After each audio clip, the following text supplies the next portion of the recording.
This is quite an interesting story. It demonstrates sort of the good and the bad of blockchain crypto, and going forward, how this could actually spell a little bit of a danger for people who hold crypto. Now, the story is to do with actually a good thing, right? The United States Secret Service worked with several exchanges, notably with Coinbase and with Tether, USDT, to retrieve or seize cryptocurrencies that were stolen over a period of time. And it's a staggering amount. It's been said to be sort of the largest seizure of cryptocurrencies related to this kind of scam, probably in the history of crypto. So the US Secret Service has been working for maybe about a year and a half or so to actively trace transaction by transaction by transaction some of these scams that were carried out on exchanges like Coinbase, and individuals, right? Retail people were scammed. I think it was sort of like $250 million when it comes to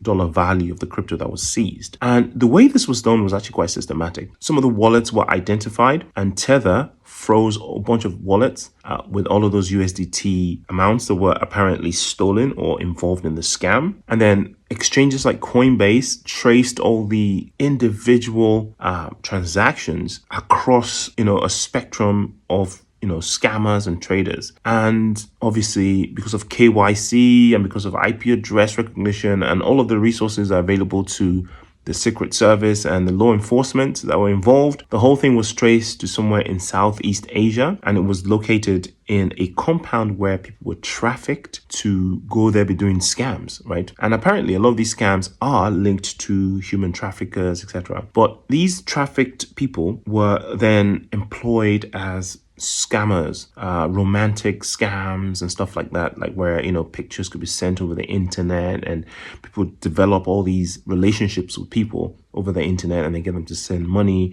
So a lot of it was not necessarily a technological based scam. A lot of it was social engineering and what have you. Now, which kind of begs the question, right? Obviously, social engineering scams are criminal offenses and they are wrong, but if somebody romances you and gets you to send them money, is that really against the law though? I mean, again, the rules and regulations are different from different countries. Perhaps there's more to it than was written in the report. But the whole point is this mass scale operation demonstrates how law enforcement can go after transactions if the will is there. Now, people who have lost money, a lot of people have lost money to scammers, hackers, type your password into the wrong machine, and then your wallet gets wiped because you're just one person and because you don't have the resources to employ this level of investigation. Once your money is gone, it's gone. But on the blockchain, because of the transparency of transactions and the traceability, immutability, etc., it is actually possible to track all of these activities, including scams. So if the will was there, like apparently was here in this particular scenario, probably because it was linked to a greater bit of criminality outside the blockchain, the human trafficking, etc., which the Secret Service was probably already after. Man, this fly is a nightmare, man. Can you hear that? There's a fly that's just buzzing around my head every time I'm making a video. Maybe that's Gary Gensler's fly. Yeah, we're having a nice warm day in the UK, so everyone's windows are open, so all the insects are indoors. Anyhow, my point is this: the technology is there for law enforcement to track you. Even if you're not a criminal per se, you're not scamming anyone, you're not doing any of that sort of stuff. But say you're evading taxes, you're not living according to the law of the land, the technology is there for them to track you, find you, see who you are, whatever. This is why from the beginning of my dealings in crypto, I've always made sure I paid my taxes. I've always made sure that all my I's are dotted, all my T's are crossed, because there's coming a time when they're going to have more time on their hands. They're going to have better technology, regulation, KYC, etc. And they're going to be able to come after people retrospectively. Unless you live in a region that gives you some sort of amnesty, then they're going to look back in time, track you back, and these companies are going to work with them.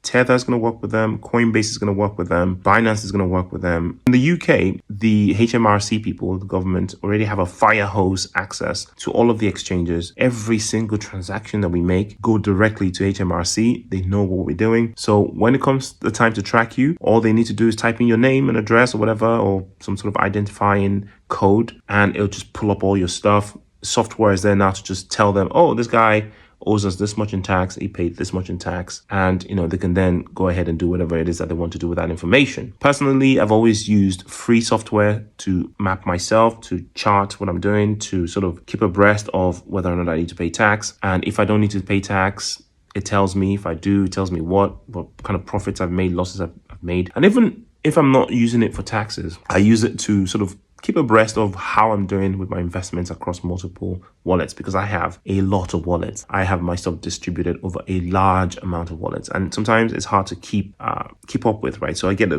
one nice visual of everything on this software. Again, as usual, the software is linked pretty much in the description of every video that I make. I hardly ever talk about it, but it's there if you want to check it out. Anyway, the way that the money was sent to the Secret Service is what I find quite interesting, though. Because of the wallets, probably the number of wallets involved, the security involved. So even Tether can access and see your wallets, but obviously Tether can't make transactions on your wallet because they don't have your ID. They don't have your keys, right? Even though they know who you are, they know your wallet address, you are the only one, or whoever has the keys to your wallet is the only one that can make transactions on your wallet. So your money is your money. Tether themselves can't take your money. The government can't take your money if they don't have your keys, which is why they always say, not your keys, not your crypto. If the money is sitting on Coinbase, however, Coinbase can do whatever the heck they want. They can close your account, move the money anywhere they want, because that money is not sitting on an individual wallet that is yours. It's sitting on a group wallet, all right, which belongs to Coinbase or whatever exchange it is. And your account allocates you X amount from that wallet, which is why the liquidity is high on exchanges and you're able to make very quick transactions and there's no slippage, what have you, right? There's just fees. So the way the USSS, US Secret Service, got hold of the money, though, and were able to seize it, was that Tether burnt the tokens. So they're able to burn those wallets. They can't transact them, but they can burn them, okay? So Tether went ahead and burnt all of the money and then minted 1-for-1 new tokens, which they then transferred to the USSS. USSS? US Secret Service. Okay, there's 3 S's.